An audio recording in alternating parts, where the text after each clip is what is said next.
So ayan guys, ang mapagpalang umaga sa inyong lahat. Welcome to my YouTube channel, Buknoy Palaboy TV.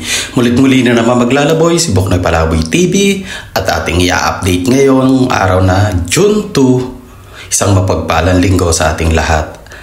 Ang kaganapan dito sa Aplayang Kay Ganda. Napakaganda na ngayon ang development ng ating boulder o tinatawag nating baywalk dito sa Aplayang Kay Ganda. At talaga naman patuloy ang pag-asenso at pag-unlad ng Aplayang Kay Ganda sa San Antonio Bay, Laguna.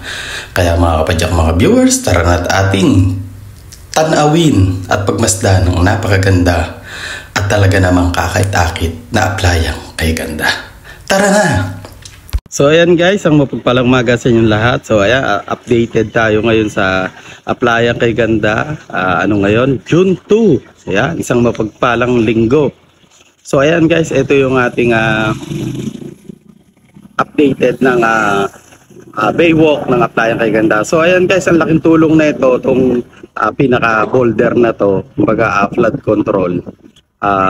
Hindi agad-agad binabaha ang Aplayang Kay Ganda kasi nakokontrol agad na itong isang napakagandang boulder o tinatawag nilang riprap. Ay, hindi pala. Yung nasa gilid lang pala yung riprap niyan. So, ito.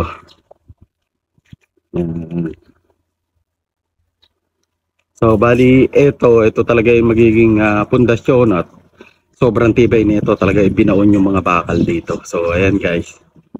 Tapos, doon sa kabila, ayun, nagbabaon na rin ng mga bakal. Pasyalan natin yung binabaonan din ng bakal. Guys, ito naman yung binabaonan din ng bakal para maging silbing protekta sa ating boulder o ating pinaka tinatawag na flood control. So ayan, kita nyo yung binabaw na bakal, talagang sobrang tibay niya.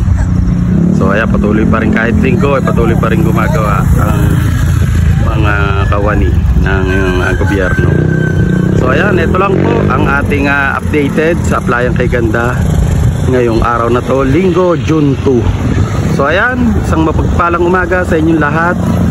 Mula kay Buknoy Palaboy TV na nag-iwan muli na isang kasabihan. Tumakbo na matulin, nagmamadaling mag-subscribe sa akin. Lahat kayo ay pagpapalaan. Ikaw ay bago pa lamang sa akin channel, huwag kalimutan pindutin ang notification bell upang mag-update sa mga bagong video na ina-upload ko. Kaya guys, don't forget to like, share, and subscribe. Buknoy Palaboy TV.